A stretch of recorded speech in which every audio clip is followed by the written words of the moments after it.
la plataforma tiene un horario bien estricto para conversar, aproximadamente 1 hora.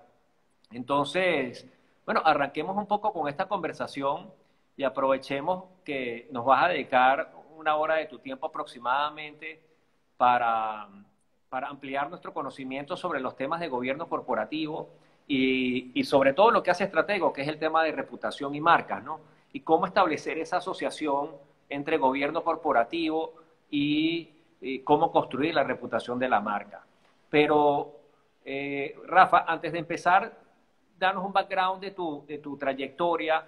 Eres una persona que tiene una larga experiencia en banca y finanzas, también has sido miembro de la Junta Directiva del Instituto de Gobierno Corporativo y eres experto en temas de gobierno corporativo.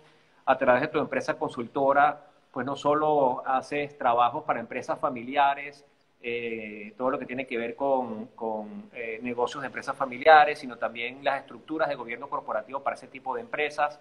Pero antes de empezar, darnos un background de cómo ha sido tu trayectoria a lo largo de estos años y que te ha traído, entre otros temas, al gobierno corporativo. ¿Cómo no?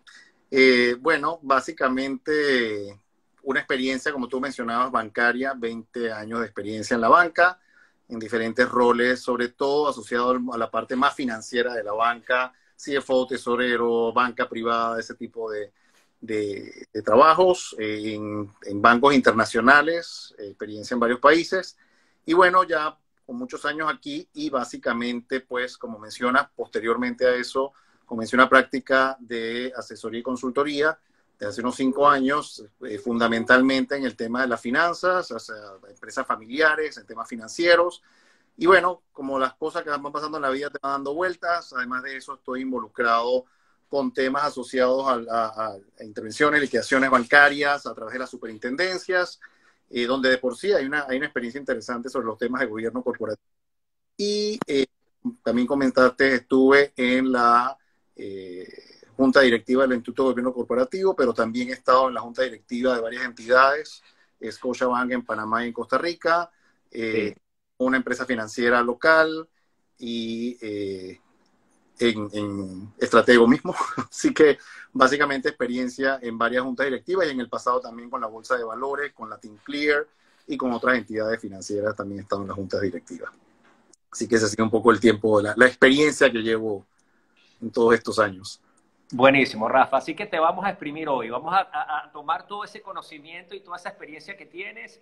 Y la idea es que, bueno, la pongamos en común para todas las personas que nos acompañan y saquemos el mejor provecho de tener a una persona que tiene la trayectoria y la experiencia de Rafael Moscarella. Así que, para empezar, siempre es importante contextualizar las cosas, ¿no? De acuerdo. Y no necesariamente todo el mundo entiende qué es gobierno corporativo, qué significa gobierno corporativo y qué alcance tiene esto. Así que, Rafa, solo para contextualizar un poco, danos una idea de qué significa gobierno corporativo, o sea, qué es gobierno corporativo y qué hace el gobierno corporativo. Mira, el gobierno corporativo se puede definir como un conjunto de conductas y de normas que rigen la administración de una empresa y que también rigen las relaciones que existen entre los protagonistas del manejo de una empresa. Y esos protagonistas son básicamente 3 grupos: los accionistas, la junta directiva y la administración. Y en la administración, principalmente, lo que es la gerencia de la entidad. Y lo que se busca al final con el gobierno corporativo es alinear todos los objetivos de estos 3 grupos, pero obviamente con un fin importante, que es el de los accionistas como inversionistas dentro de esa empresa, que se logren los objetivos que busca la empresa y que de alguna manera ese gobierno corporativo lo que ayude es a generar ese alineamiento a través de la transparencia, a través de la equidad y a través de lo que sería la responsabilidad individual y corporativa. Y un poco me refiero a eso, por ejemplo, transparencia. ¿Qué nos referimos con transparencia? Muchas veces cuando uno habla de las empresas siente que lo único que estás hablando es de reportar tus estados financieros y tus números, lo que tú estás presentando. Eso es importante y eso debe hacerse, pero eso va más allá de lo que reporta, sea de manera que sea oportuno, que sea una buena comunicación, que sea franca y que vaya más allá de solamente el tema financiero. o sea, que expliques aquellos otros temas que son relevantes dentro de la empresa, hay transparencia hacia afuera, y después vamos a ir viendo un poco lo que son los grupos de interés dentro de todo esto. Aparte de eso, cuando mencionaba el tema de equidad, es que se trate de una manera equitativa a los accionistas, a los empleados, al grupo que tiene que ver con el manejo de la administración. Y obviamente, y sobre todo esto vamos a hablar un poco más en detalle más adelante, cuando hablamos de responsabilidades personales y corporativas o grupo, es súper importante tomar en cuenta que al final el gobierno corporativo son personas. Así que hay un tema de la reducción de cuentas, hay un tema de que tú actúes en pro y en beneficio de la empresa en la que estás apoyando o estás trabajando dentro de cualquiera de estos roles. Y a nivel corporativo, pues, porque debes velar de alguna manera por la perpetuidad de la sostenibilidad de la organización. Entonces, todo este alineamiento lo que debe permitir es eso, que la empresa pueda ser sostenible en el tiempo, pero de una manera responsable, ordenada y transparente. Gracias, Rafa. Bueno, Milagros nos pregunta, ¿esto también aplica para los gremios? Milagros, vamos para allá. Vamos a ir para allá y vamos a llegar a todo lo que es la aplicación del gobierno corporativo independientemente de las empresas o las organizaciones de las que estemos participando. Pero para avanzar de alguna manera en la secuencia de las ideas que nos traes, Rafa, cuéntame un poco qué requisitos implica la creación o la estructuración de un buen modelo de gobierno corporativo. Porque no estamos hablando solo de grandes corporaciones, como dice Milagros, puede ser una ONG, pero hay algunos requisitos que están allí que tenemos que considerar a la hora de montarnos en un proyecto donde queramos estructurar gobierno corporativo de forma correcta. Sí, yo que te diría que más que requisito, lo que ibas mencionando antes un poco son los principios, ¿no? ¿Qué es lo que tú buscas con ese gobierno corporativo y por qué surge la necesidad de un gobierno corporativo? En ciertos casos, la necesidad del gobierno corporativo surge porque, por ejemplo, para una empresa, poder tener acceso al mercado para lograr inversionistas, para lograr fuentes de financiamiento, es importante que el que va a invertir o el que va a colocar los fondos en esa empresa sienta que con quien está trabajando y a quien le está dando su dinero, tiene una estructura que me hace sentir a mí cómodo y seguro y que hay una garantía de alguna manera de que lo que yo estoy invirtiendo pues va a tener un retorno, no solamente porque voy a ganarme un interés, sino simplemente porque sé que estoy invirtiendo en serio. Por ejemplo, saliendo un poquito de lo que hablamos en contexto nada más de las empresas. Si hablamos de una empresa familiar, de un grupo familiar, quizás le quieres dar más estructura a algo que se ha venido formando de una manera un poco más informal, digamos así, pero el gobierno corporativo te empieza a ayudar a darle una estructura a esa empresa familiar que también le va a permitir entonces una sostenibilidad y poder sobrevivir a las distintas generaciones que vengan a futuro, porque ya tienes un marco con el que puedes trabajar. Entonces, más que un requisito, yo creo que empieza con una necesidad. Por supuesto, el tema del gobierno corporativo en ciertas condiciones, o sea, han habido una serie de lineamientos que provienen de diferentes entidades a nivel global. Hay una red de institutos de gobierno corporativo, hay un instituto de gobierno corporativo, digamos, global. Tienes la OECD, tienes el IFC, el Instituto del Finance Corporation, el World Bank. Todas estas entidades han dado lineamientos de lo que ellos recomiendan en los diferentes tipos de empresas, de cómo de qué debe incluir el gobierno corporativo. Esos guidelines o esos lineamientos en ciertas, digamos, industrias o sectores se vuelven como más importantes, por ejemplo, en el sector financiero. Entonces tú ves que esos lineamientos, que muchas veces son recomendaciones de lo que tú debes hacer, terminan entrando en regulaciones y terminan siendo obligatorios para ciertas entidades. Por ejemplo, la Superintendencia de Bancos, la Superintendencia de Seguros y la Superintendencia del Mercado de Valores en Panamá tienen acuerdos que establecen requerimientos de obligatorio cumplimiento sobre gobierno corporativo en las empresas. Entonces, tienes una mezcla a veces de lo que son los requerimientos obligatorios que ya te empieza a dar. ¿Y por qué? Porque obviamente el mundo financiero es un mundo donde tú tienes mucho el tema del manejo de dinero de otros, de custodia de otros. Entonces, como que requiere mucho más esas condiciones establecidas de una manera obligatoria frente a otras empresas, como una empresa familiar, donde nadie te lo tiene que obligar, simplemente es más por una necesidad donde tú lo vas desarrollando. Entonces, hay como ese balance entre lo obligatorio y lo recomendado. Así que yo te diría que esa es un poco la combinación. ¿Qué es lo que tú necesitas? ¿Por qué tú necesitas dentro de tu organización tener una estructura más, o mejor dicho, tener estructura que te permita entonces poder continuar y darle sostenibilidad a la misma? Y más adelante vamos a hablar un poco sobre casos. Me encantaría, Rafa, si tú pudieras compartirnos algunos casos que son muy interesantes, además que ya son públicos, así que no creo que haya ningún compromiso en hablar de ellos. Casos de Lehman Brothers, el caso de, por ejemplo, Merrill Lynch o el caso de Volkswagen. ¿Qué pasó allí con el gobierno corporativo? Pero Ok. para llegar allá, si quisiera que me contaras un poco y nos contaras a todos los que estamos aquí. Aquí hay una persona, no tiene nombre, pero dice preventólogo. Preventólogo debe ser muy bueno en gestión de riesgos. Así que Preventólogo nos dice qué deberes le corresponde a los colaboradores en un gobierno corporativo. Pero para englobar esto, quisiera que habláramos de roles. Tú incluiste allí a los accionistas, a la junta directiva, a la administración, y por supuesto todo esto impacta en los colaboradores. Háblanos un poco de los roles que están asociados a esas estructuras de gobierno corporativo. Quizás antes de entrar a eso y yendo, amarrando un poco la pregunta anterior con esta, cuando empezamos a hablar de gobierno corporativo a esa estructura y para llegar a los colaboradores, tú te encuentras con que qué es lo que deberíamos estar viendo. Deberíamos estar viendo documentos que establezcan, por ejemplo, valores corporativos. Deberíamos estar viendo todo lo que tiene que ver con objetivos estratégicos, códigos de conducta. Ese tipo de marcos son los que tú empiezas a desarrollar, lo que te empiezan a solicitar cuando tú quieres hablar de un gobierno corporativo. Tienes que tener una estructura, una junta directiva. Y vamos a entrar en más detalle después en la junta directiva, que es uno de los, o yo diría que es el componente más importante dentro del gobierno corporativo, al que yo le doy mucha importancia. Debe haber comunicación de todos estos códigos o de todas estas estrategias políticas dentro de la organización. Ahí de alguna manera ya empieza a entrar el colaborador, porque obviamente todo lo que yo voy desarrollando debe llegar al colaborador para que sepa y conozca exactamente bajo qué reglas y bajo qué conductas establecidas debe uno manejar dentro de esta empresa.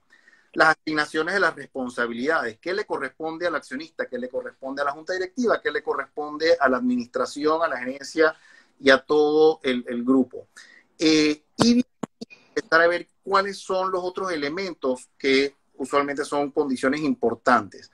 El gobierno corporativo busca mucho que se evalúe y se maneje o haya una gestión de riesgos, haya gestión de control interno. O sea, todos aquellos elementos que de alguna manera te protegen como empresa para poder entonces actuar de tal manera que genere confianza entre tus grupos de interés.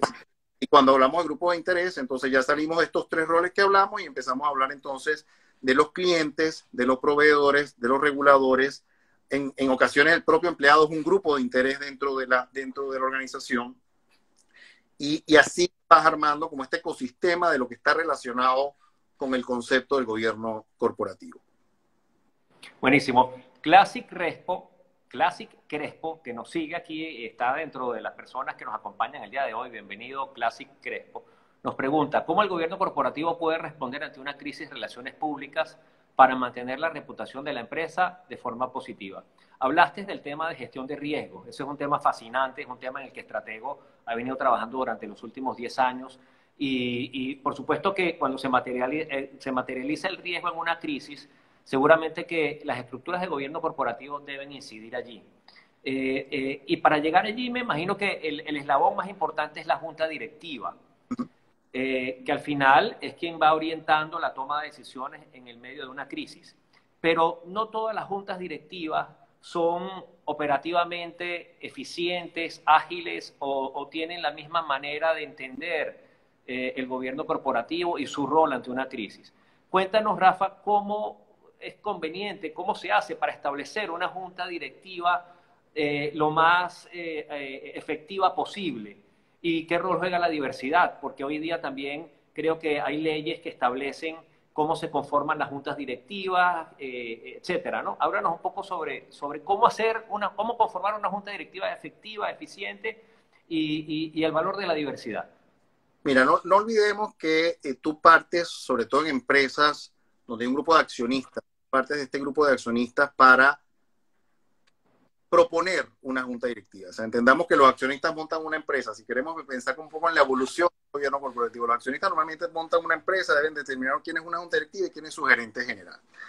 Esa asignación, quiénes son las personas que deben componer la junta directiva, obviamente, ¿qué es lo que termina teniendo el rol de la junta directiva? Tiene dos funciones, la de supervisar y la de monitorear lo que va ocurriendo en la empresa, la de llevar un monitoreo, una supervisión de lo que hace este gerente general y de que se cumplan, obviamente, los objetivos que los accionistas están buscando. Por eso es que ese rol de la directiva es tan importante, porque está como en el medio de las otras dos posiciones. Obviamente, los accionistas tienen una serie de objetivos e intereses. La junta directiva debe tomar eso y debe actuar de tal manera que permita que esos objetivos se cumplan, pero obviamente tratando de que eso entre dentro de un contexto que le permita a la empresa operar de la manera adecuada con los grupos de interés y con el impacto que eso puede tener social, en la comunidad, etc. Entonces, la junta directiva, cuando empezamos a hablar de qué requisitos, bueno, yo creo que lo primero que tenemos que hablar es de que dentro de la junta directiva haya personas competentes. Y esas personas competentes, ¿qué implican? Pues deben tener un cierto conocimiento, una cierta experiencia que deba aportar a ese equipo, porque entonces empezamos a hablar de un equipo de personas que tenemos que juntar para que lleven este rol dentro de la empresa. Cuando empezamos a hablar de esos requisitos, y efectivamente han venido, el mundo de la junta directiva ha venido evolucionando. Las juntas directivas en el pasado eran básicamente puros hombres blancos y eso es básicamente como que era el estándar, ¿no? Lo que ha empezado a ir ocurriendo es que efectivamente en un mundo cada vez más abierto, más globalizado, entendemos que hay muchísimos puntos de vista distintos que te pueden ayudar a llevar adelante a tu empresa. Entonces, cuando hablamos de esa diversidad que tú mencionas, que es uno de los elementos trending dentro del concepto de la junta directiva, pues empieza a surgir la diversidad. Entonces, ¿de qué hablamos de diversidad? Pues la diversidad tiene que ver con género, la diversidad tiene que ver con grupos etarios, la diversidad tiene que ver a veces con grupos étnicos, tiene que ver experiencias distintas, los perfiles que tú quieres tener. Tú puedes tener en una empresa, por ejemplo, empresa financiera, donde tengo un poco más de experiencia, pues obviamente debes entender el negocio. Entonces, el perfil financiero es importante, pero el perfil financiero puede venir de una persona que ha estado dentro de un banco, por decirlo así, pero también de alguien que ha tenido relación con un banco como cliente, o de alguien que ha estado desde otra posición asociado con el banco.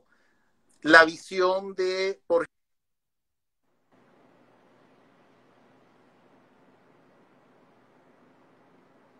ejemplo, que te cambia, las perspectivas son distintas. Cuando las perspectivas son distintas, obviamente hay mucho más riqueza en la discusión que se tenga en una junta directiva. Claro. Entonces, ¿qué es lo más recomendable? Yo creo que va a depender de las características de la empresa y del input que le va dando cada una de estas personas. Pero al final, lo más relevante en estos temas, más que la composición, que la diversidad, y quizás esto lo vamos a repetir varias veces, es que esa junta tenga que fluya. Hay una expresión que se utiliza en este mundo y es que tú no quieres tener un equipo incompetente de gente competente. No me sirve de nada tener a un grupo, las lumbreras más grandes del mundo sentadas en mi junta directiva y no hay interacción y no hay flujo en cómo se maneja. ¿Qué requisito existe para que eso funcione correctamente? La confianza. Y la única forma de generar confianza es con transparencia. Entonces, lo que tú debes garantizar es que las personas que entran en esa junta directiva tengan la capacidad de sentirse cómodos entre ellos, con un gerente general, y que el gerente general se sienta cómodo con ellos. Recordemos que parte de la actividad del gerente general es una persona que reporta, y tendríamos que entrar en muchos más temas al respecto. A veces el gerente general puede ser hasta el mismo presidente de la junta directiva. En Estados Unidos, por ejemplo, eso se permite. En Panamá, en ciertas empresas no. Hay unas en que sí lo hacen, otras que no. Pero independientemente, el gerente debe reportar en tu junta directiva. Si tú como gerente no te sientes cómodo y confiado con tu junta directiva, probablemente la información que va a llegar no es la que tú necesitas para poder evaluar la situación de la empresa y poder tomar decisiones apropiadas y a tiempo sobre una situación en particular. Entonces, esa relación de confianza, esa posibilidad de que tú tengas una comunicación abierta, y no solamente que haya una comunicación abierta, sino que además haya la aceptación a no estar de acuerdo. Porque algo importante que debe ocurrir en las juntas directivas es que tú tengas la posibilidad de decir que tú no estás de acuerdo con algo. Y que haya la discusión y que a partir de esa discusión entonces surja la mejor alternativa o la mejor decisión para la empresa. Entonces, esa composición, ese elemento de la junta directiva es crítico para que efectivamente la gestión de la empresa y la consecución del objetivo de los accionistas pues se haga realidad. Ahora, Rafa, antes de avanzar, quiero saludar a algunas personas que se nos han unido recientemente. Roberto Just, Richard González Music, Gabriela Marcachi, Ernesto Plaza, José Reportero, saludos José, un abrazo, Dare, Nicolena, Mari Carmen Plata, Oachanón, Oachaconc, etcétera. Pura Panamá PM, etcétera. Tenemos un grupo bien chévere aquí hoy en el live de Estratego. Y Rafa, hay que concatenar estos grupos, ¿no? Es decir, tú hablaste de stakeholders y me imagino que una de las mayores complicaciones es alinear o compaginar intereses o agendas de cada una de estas partes interesadas, porque al final el CEO de una compañía tiene que lograr objetivos financieros y a lo mejor decide tomar atajos para lograr objetivos financieros y esa junta directiva se los aprueba y entonces el gobierno corporativo empieza a fallar, porque esos atajos no deberían tomarse si una estructura de gobierno corporativo seria estuviera realmente regulando los procesos corporativos. Tú me dices si estoy en lo correcto o no, pero ¿te animarías a contarnos algunos casos? Por ejemplo, cuando yo era muchacho, hacia finales de los años 90, recuerdo el caso de Enron. El caso de Enron fue un caso fascinante y creo que mucho tiene que ver con los modelos de gobierno corporativo, o Arthur Andersen, que probablemente en aquella época esto estaba en unas etapas iniciales, pero Arthur Andersen y Enron y los conflictos que surgieron de allí y las posteriores regulaciones que salieron a raíz de esa crisis corporativa dramática, pero recientemente tenemos a los Odebrecht, creo que también la gente de Siemens, los alemanes, o los Volkswagen, que también son alemanes, sufrieron pequeños conflictos en materia de gobierno corporativo que se hicieron públicos y generaron crisis dramáticas con pérdidas dramáticas profundas en la bolsa de valores. ¿Tú te animarías a contarnos algunos casos que conozcas sobre buenas prácticas y malas prácticas de gobierno corporativo y yendo más allá, el impacto reputacional que han podido haber tenido? Mira, yo creo que el primer elemento importante es que a veces el gobierno corporativo hay que entender que hay como dos elementos. Tú puedes decidir montar toda una estructura de gobierno corporativo y ponerle ganchito. En otras palabras, yo tengo una asamblea de accionistas, tengo una junta directiva, tengo un gerente, tengo políticas, procedimientos, lo tengo todo. Hago actas de junta directiva, pongo ahí lo que se habló, etcétera, etcétera. Si yo voy y le hago un examen a ese gobierno corporativo, probablemente sale excelente. El problema no es la estructura, el problema es si está funcionando o no está funcionando. Y vuelvo un poco al punto de lo que estaba mencionando antes. El funcionamiento va a tener al final mucho que ver en la confianza, en la comunicación, en la capacidad de disentir que tengas dentro de ese grupo que permite que un gerente general ante una situación complicada dentro de la empresa se sienta cómodo para ir a hablar con su junta directiva y buscar soluciones. Lo que termina pasando muchas veces es que este gerente no se siente cómodo o se siente amenazado de que por estar pasando algo no llega con esa comunicación a la junta directiva y empieza a tomar medidas sin necesariamente comunicarlas correctamente. Entonces, cuando tú ves el acta de esas reuniones, lo que se tenía que decir desde el punto de vista formal se dijo, pero lo que se debió haber dicho para poder atacar el problema no se dijo. Si tú vas a casos como los que mencionaste, que es muy interesante, por ejemplo, Enron, a Enron se le evaluó todo el gobierno corporativo y salió muy bien. Posterior a la crisis, todo funcionaba perfectamente, pero el CEO no se comunicaba adecuadamente con su junta directiva ni reportaba necesariamente lo que tenía que reportar. Entonces, ¿tú cómo sabes que eso está funcionando o no está funcionando? Porque tú tienes que empezar a abrir el espacio para que efectivamente eso ocurra. O sea, la junta directiva tiene que desarrollar, y una de sus responsabilidades más importantes es desarrollar esa capacidad de comunicación para que cuando ocurra una crisis llegue la información y se puedan tomar las medidas adecuadas y todos puedan apoyar de una manera apropiada ante esa situación. Entonces, ¿qué es lo que pasa? Muchas veces cuando la crisis explota, nadie lo sabe y es sorpresa para todos. Y tú te enteras porque a veces entrevistan a personas asociadas a una junta directiva y ni saben lo que estaba ocurriendo. Efectivamente, en Enron los directores no sabían lo que estaba pasando. Y te vas a la mayoría de estos casos, Tyco, Lehman, etcétera, no conocen exactamente. Uno de los bancos en Asia que quebró, y siempre me confundo el nombre, así que...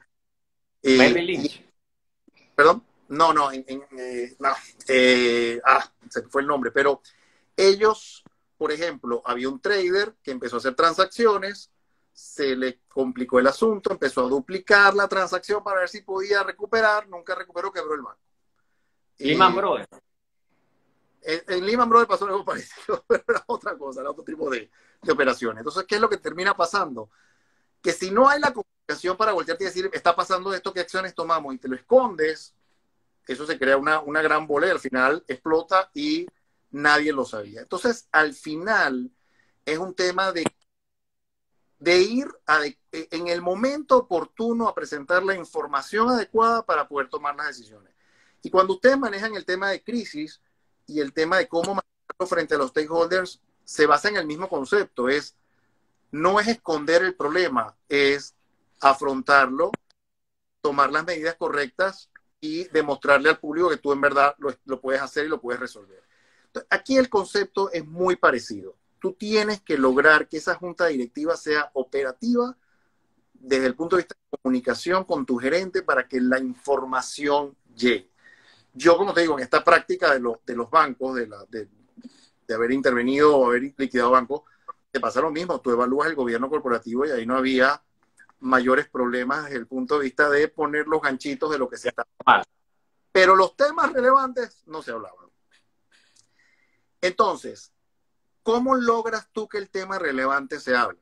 Porque tú necesitas, obviamente, un perfil en la directiva de un director que sea inquisitivo. Si yo veo algo que no me parece, si yo veo algo que yo siento que no me cuadra, y sobre todo, y ahí empieza a combinar las habilidades y las destrezas de una persona. Si yo tengo conocimiento financiero y estoy viendo algo que no me suena que ocurre normalmente, yo debería hacer las preguntas. Puede ser que las preguntas sean incómodas, puede ser que mañana te digan que te vayas de la directiva. O sea, todo eso es posible, pero al menos levantar el tema. O sea, la experiencia, uno tiene dentro de una directiva tener la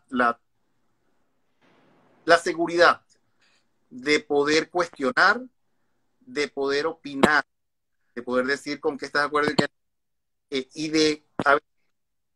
y retar ya sea a la o al que esté como, ¿qué se puede hacer? ¿Qué debemos hacer? ¿De qué manera hacerlo? Y te digo, a veces tú ves que la discusión va por un camino muy relax, hablando de los resultados y lo que pasó y lo que no pasó, y tú oyes de repente algo que no te hace suficiente y ahí viene la pregunta.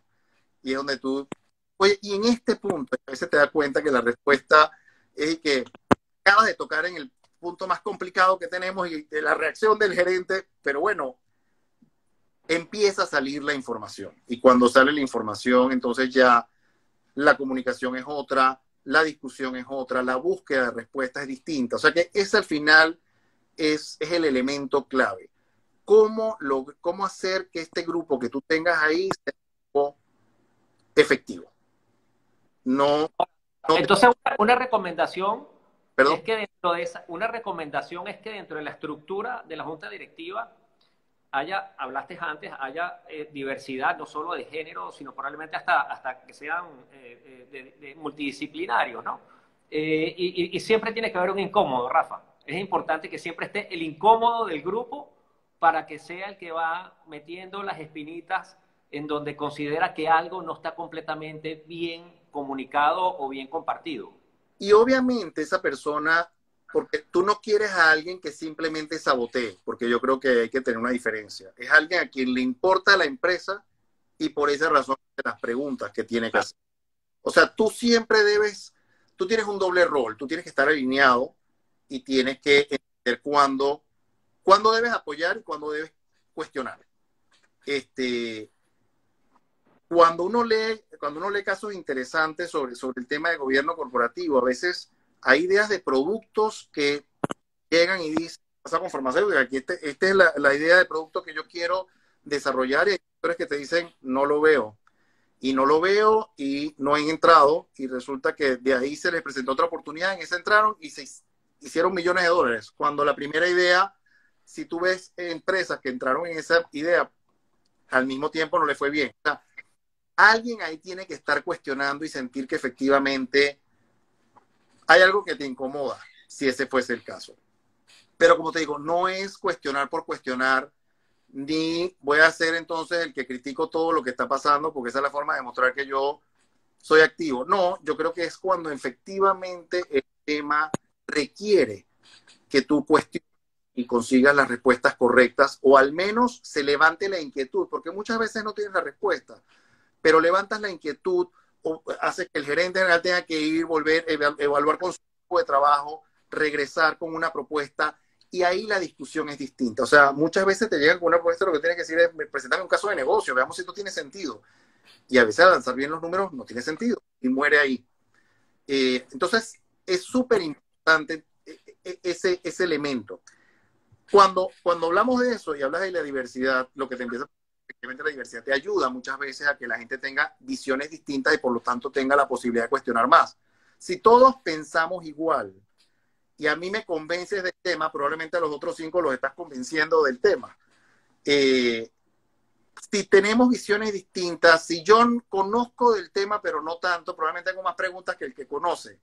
Y lo ves yo he estado en directivas de banco donde yo entiendo el negocio bancario y quizás hay 1000 cosas que no tengo que preguntar porque las conozco, pero una persona que está ahí por otra condición, punto, un abogado, una persona, un industrial, lo que sea que tú tengas dentro de la, probablemente hacer preguntas que no estoy entendiendo por qué este número es así, o qué pasa acá. Y esa pregunta que a veces tú dirías, bueno, pero es que es como obvio, no es obvia.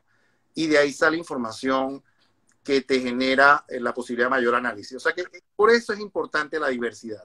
Otro elemento importante dentro de la directiva es el concepto del director independiente.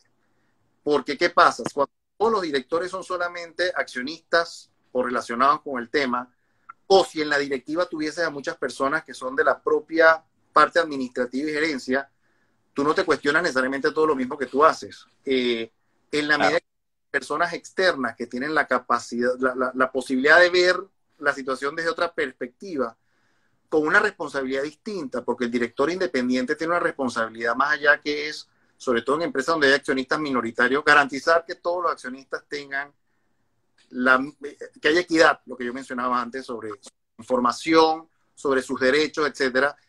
El director independiente ayuda un poco a que haya, o ayuda a que haya esa equidad con un accionista minoritario. Entonces las que tienen más control, obviamente pueden llevar ciertas discusiones hacia sus intereses, pero los directores independientes ayudan a que eso se mitigue, se balancee. En Estados Unidos, por ejemplo, que casi todos los directores sean independientes. Aquí no es una exigencia, aquí se requiere que haya directores independientes donde hay regulaciones, 2, 3, 30%, hay diferentes regulaciones en todas partes de cuántos directores independientes debe haber, pero es muy importante la figura del director independiente.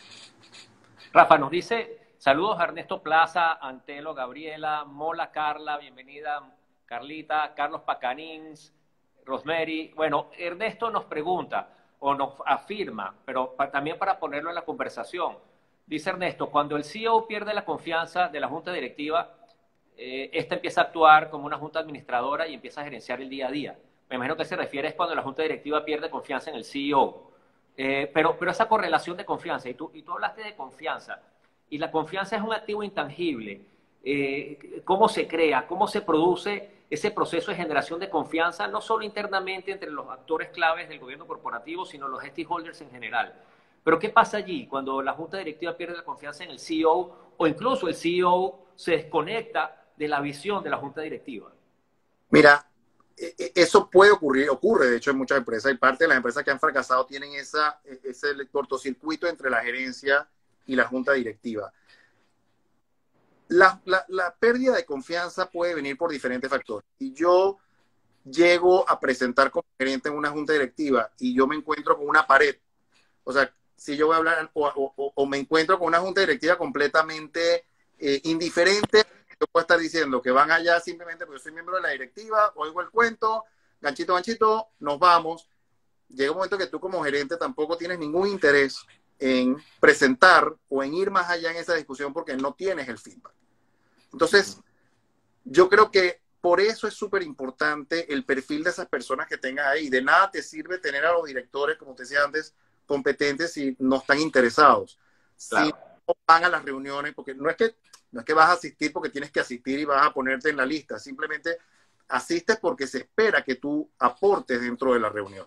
Entonces, yo creo que al final esa relación esa confianza se genera de que la comunicación sea efectiva, de que yo estoy dispuesto a recibir la comunicación, estoy dispuesto a discutir, estoy dispuesto a involucrarme en esa comunicación e igual al contrario, si yo tengo un gerente general que al final decide que él quiere actuar por su cuenta porque él siente que tiene la importancia, puede ser porque lo asignaron los propios accionistas.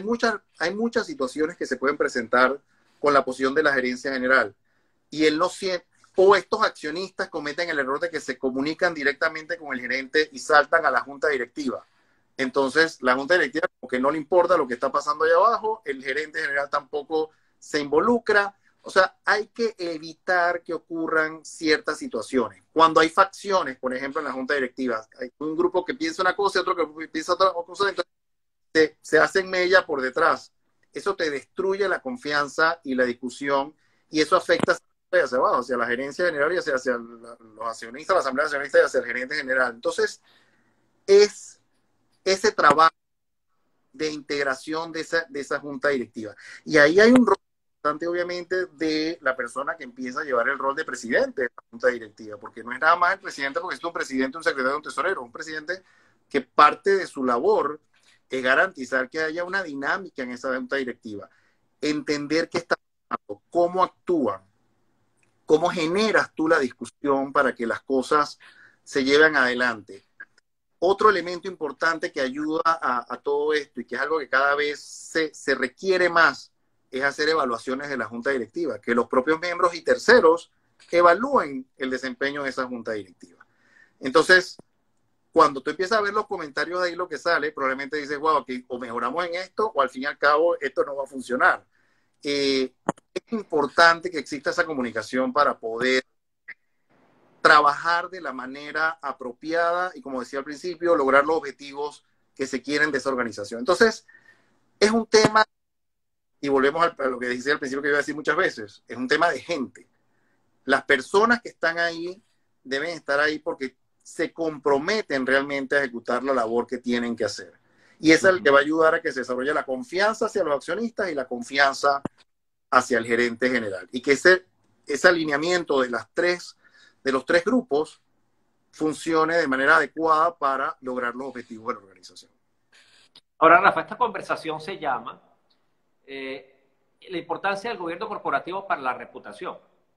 Y obviamente, en función de todo lo que nos has dicho, el gobierno corporativo incide directamente en la reputación de una empresa o de una marca.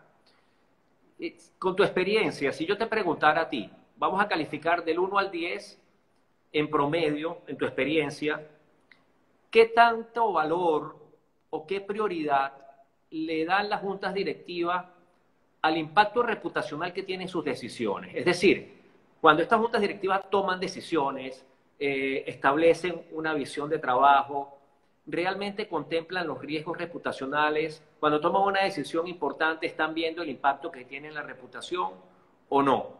Y si lo calificáramos del 1 al 10, en promedio, ¿qué me dirías tú en tu experiencia?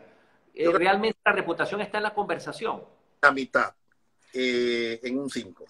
Porque yo creo que tú tienes empresas mucho más estructuradas, están mucho más conscientes de los riesgos reputacionales. Y son temas que sí en la discusión de riesgo de una junta directiva. Pero probablemente empresas más pequeñas, quizás ese no es la principal de sus preocupaciones. Y usualmente, yo creo que ustedes lo viven en su día a día, es que cuando te vienes a dar cuenta de que hay un problema reputacional, ya el problema existe, porque no previste en función de acciones previas. Entonces, por eso es que el tema de las conductas, por ejemplo, son súper importantes cuando yo hablaba al principio, que son normas y conductas. ¿Qué es lo que yo considero adecuado? ¿Qué es lo que yo considero cómo gestionar? Si la comunicación se da, si yo tengo reportes, si yo empiezo a entender una situación que pudiese generar un impacto posterior, yo creo que trabajo de alguna manera en pro de la reputación de la empresa. Pero hablar de reputación, diría que es algo que todavía le falta a las juntas directivas. Creo que muchas veces se discuten temas y hay que levantar la mano y decir, ¿y el impacto reputacional de esto? Y entonces ahí no viene como algo pre.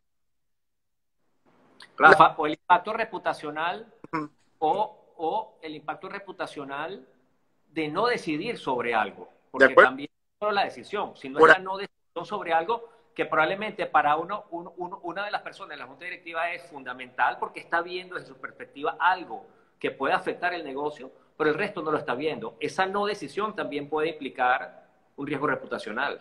totalmente de acuerdo. Parte de lo que hace la Junta, un elemento importante de la Junta Directiva que te permite enfocar en ciertos temas es la creación de comités. Entonces, por ejemplo, el comité de riesgos, que es un comité que cada vez se ve más en las juntas directivas, porque tú pones a un grupo ya a trabajar y ver los riesgos en particular.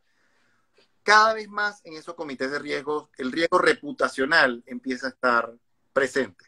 Porque tú hablas de riesgos financieros y riesgos no financieros. El riesgo reputacional es un riesgo no financiero, pero un riesgo muy crítico para la empresa. Entonces, yo creo que cada vez más eso está dentro de las conversaciones, pero como tú dices, en efecto, a veces el riesgo reputacional surge del no hacer. Y ahí es donde está el peligro de que por no tener la información correcta o por no comparado las acciones que debieron haber hecho no se hace.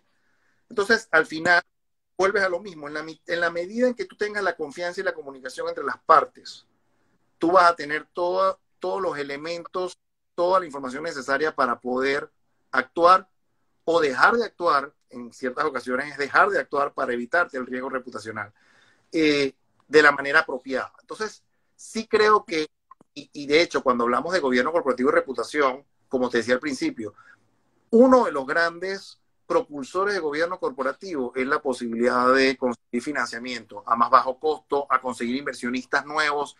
¿Qué pasa? Eso es lo que te está diciendo que la gente cree en el grupo de personas que está ahí, que cómo se relaciona ese grupo de personas, cuáles son los elementos de conducta, de forma de actuar, de resultados que me hacen a mí sentirme cómodo. Al final, eso es un tema de reputación. Mientras más sólido yo vea esa estructura, más cómodo me siento yo y siento que hay una mejor reputación de esa empresa para poder ya sea invertir, participar o lo que sea. Entonces, yo creo que al final es un elemento que te apoya en el desarrollo de la reputación. Obviamente bien manejado. Como decía antes, un gobierno corporativo donde lo que tiene son los ganchitos de que lo cumplimos, pero no hace las cosas, te va a llevar a situaciones donde pierdes la reputación completamente. Pero un gobierno corporativo bien manejado es sinónimo de una buena reputación. Gracias, Rafa. Nos quedan pocos minutos y no quisiera que Instagram nos sacara ese letrerito que dice 5 minutos y nos ponga a correr. Así que para ir cerrando la conversación, hay algo que creo que es importante. Muchas de las personas que nos acompañan no son grandes empresarios, son pequeños empresarios, incluso hay emprendedores. Milagros Martínez nos comentaba, bueno, y esto aplica para los gremios. Así que con tu experiencia, porque tú también has tenido experiencia en grandes bancos multinacionales, pero también has sido un consultor en empresas familiares y has tenido una participación activa en gremios. O sea, ¿qué has podido ver y en ONGs? Porque también has trabajado en importantes ONGs y creo que ahorita eres miembro de la Junta Directiva de Make a Wish, si Correcto. mal no recuerdo. Así que tienes un poquito de experiencia en todos estos mundos y además eres emprendedor. Así que cuéntanos cómo estructurar el gobierno corporativo para estos pequeños mundos, unos corporativos muy grandes, otras empresas familiares con conflictos o con estructuras internas completamente amalgamadas en función de los padres, los hijos, los nietos. ¿Cómo funciona esto en un gremio que va renovando su junta directiva año a año? ¿O cómo funciona una ONG? Que pareciera que hasta hace poco las ONGs podían hacer lo que querían y cada vez están siendo más reguladas. Mira, yo vuelvo al punto original, que es ¿para qué necesitas tener el gobierno corporativo? Yo creo que el gobierno corporativo es aplicable en cualquier tamaño de empresa. En un startup, que sale una pregunta por ahí sobre el tema, básicamente, ¿qué pasa? A lo mejor no tienes los nombres tan específicos, pero que hay cosas que uno tiene que empezar a tener desde el principio. Empresas familiares, emprendimientos, startup, ese tipo de cosas se parecen ¿en qué? En que tú tienes que empezar a diferenciar roles. Yo puedo ser el accionista y puedo ser el gerente de una empresa, pero yo actúo de una manera distinta como accionista y debo actuar de una manera distinta como gerente, si fuese el caso que comparto los dos roles. O si soy el presidente de la junta directiva y soy el gerente general. Entonces, establecer roles claros, documentar cuáles son las responsabilidades de ese rol. Tú puedes, como emprendedor, de repente decir, yo tengo un grupo de asesores, quizás no tienes una junta directiva, pero ese grupo de asesores de alguna manera también puede actuar como una especie de directiva donde tú debas poder expresar preocupaciones, situaciones, problemas y que esas personas te puedan dar un feedback, ayuda. Entonces, eso te empieza a crear esa estructura de comunicación que te permite, que es una forma de gobierno corporativo. Es al final darle los roles correctos a cada una de estas niveles, digamos así, y establecer un flujo de comunicación.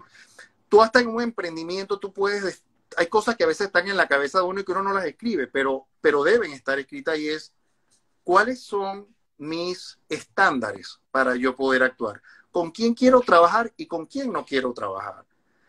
¿A qué proveedor yo acepto y qué proveedor no acepto? Yo de repente o qué inversionista acepto o no acepto. Yo soy un emprendedor y mañana me llega una persona con una reputación cuestionable por las actividades que realiza. ¿Acepto o no acepto ese inversionista?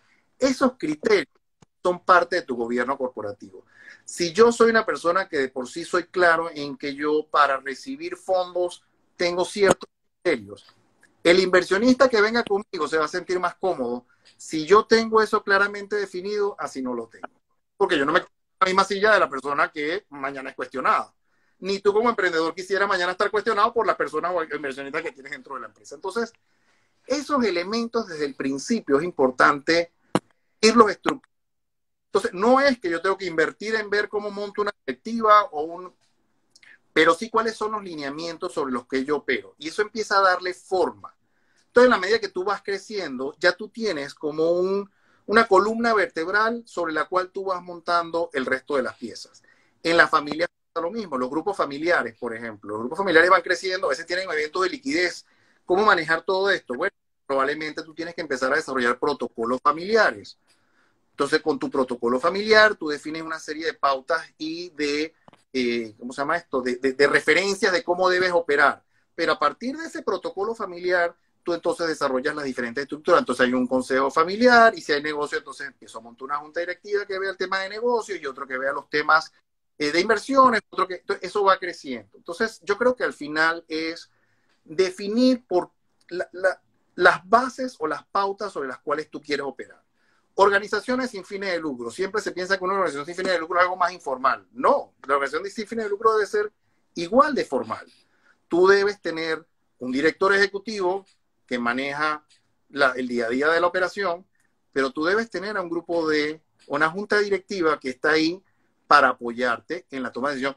Y en una organización sin fines de lucro es súper importante porque tú además no cuentas con los recursos para tener una estructura que te ayude en mil cosas. Entonces, ese input que te dan a ti los directores o de una junta directiva te permite ver elementos que quizás no has tenido la experiencia, o básicamente quizás no has sido gerente de una empresa antes de tomar el rol de director ejecutivo de una fundación, pero si tú tienes a un grupo de personas atrás que te dice por aquí no, analiza esto primero, evaluemos si debemos poner los fondos aquí o allá, obviamente ayuda muchísimo a darle estructura. ¿Y qué pasa? Rafa, y en una ONG, disculpa que te interrumpa, creo que es muy importante porque las ONGs operan con fondos que reciben de multilaterales o de entes privados, pero al final son fondos que reciben de afuera que deberían reportar el uso efectivo de esos fondos Tienes que y asegurar que esos fondos van a ir a donde tienen que ir. claro, el Así que parte del gobierno corporativo es la rendición de cuentas. En una empresa que cotiza en bolsa está obligada a reportar estado financiero cada cierto tiempo, etcétera, etcétera. Una fundación, y por eso decía el tema de la informalidad, a veces tú dices que es informal, pero en realidad no, tú debes rendir cuenta porque mientras más transparencia hay sobre lo que haces, más posibilidades tienes de atraer más donantes. claro, Porque claro. la plata donde yo sé que la están utilizando con el propósito correcto y no ver qué es lo que están haciendo con estos fondos que se están llevando. Entonces, y te digo, y funciona, hay veces que para poder optar por fondos de ciertas organizaciones multilaterales, te piden un estado financiero, reportes financieros formales, ver cómo está constituido tu junta directiva, quiénes están ahí sentados, cómo se maneja cada dólar. De hecho, hay un manejo de $1 de fundación donde de cada dólar que tú recibes, qué porcentaje dedicas a temas administrativos y qué porcentaje dedicas a temas asociados al propósito de tu fundación. Y ahí hay un ratio que tienes que cumplir. Básicamente te dicen el 75% debe estar dedicado a los temas de la fundación y el 25% a temas administrativos. O sea, no te gastes la plata en lo que no debas gastártela. Entonces, si tú quieres llevar esos controles, necesitas el lineamiento de gobierno corporativo, lineamiento de cómo se maneja estratégicamente, cuáles son las expectativas de conducta, cómo deben manejarse los diferentes aspectos dentro de la organización, a quién le reporto, qué reporto, cómo lo reporto. Todo ese tipo de elementos son los que quedan escritos en estos manuales y en estas guías que debe tener dentro de una empresa. Por eso digo, entonces no importa el tamaño, al final lo importante es cuáles son esos elementos que yo considero que son relevantes para que mi empresa sea atractiva, desde el punto de vista reputacional, desde el punto de vista financiero, desde el punto de vista social. Magnífico, Rafa. Quisiera, para cerrar, que nos dieras 5 reflexiones, 5 conclusiones que consideras importante que nos llevemos de esta conversación. ¿Cuáles serían los 5 grandes elementos que deberíamos llevarnos de todo esto que hemos hablado? Mira, yo diría que, uno, que el gobierno corporativo es clave para la sostenibilidad de una organización. Aquí hablemos ya más que de empresas, porque puede ser empresa, etc. 2, la junta directiva cumple un rol crítico dentro de una estructura de gobierno corporativo. 3, la escogencia de una junta directiva es clave para poder llegar a los objetivos que tú quieres. Y un buen incómodo. ¿Mm? Y un incómodo dentro de la directiva. Y la selección de incómodo. 4, fomentar la comunicación, o sea, que haya comunicación. Y 5, yo creo que la transparencia es importantísimo. Eso es un criterio base para que el gobierno corporativo funcione. Mientras yo tenga mayor transparencia, mientras la gente, y esa transparencia lo que genera es confianza. Mientras más transparencia y confianza hay, más seguridad tengo yo de que yo soy, como decía antes, atractivo financiera, profesional y socialmente. Muchas gracias, Rafa. Creo que ha sido una conversación súper útil. Esto va a quedar igual resguardado en la página, en el perfil de Instagram de Estratego, para que puedan volver a visitarlo y tomar cualquier información de los consejos y las conversaciones y la experiencia que nos ha aportado Rafael Moscarella durante esta hora. Así que bueno, nos despedimos agradeciéndoles a todos que nos hayan acompañado. Y bueno, Rafa, en una próxima oportunidad nos vemos para seguir conversando sobre este tema. Pero bueno, muchas gracias a todos. Desde Estratego te agradecemos el tiempo que nos has dedicado y le agradecemos el tiempo a todos los que nos han acompañado. Y gracias. Y buenas noches y que descansen. La invitación, la verdad que fue un gusto conversar y a la orden. Siempre, cuando quieran, seguimos. Gracias. Un gusto a todos. Gracias a todos por participar. Chao.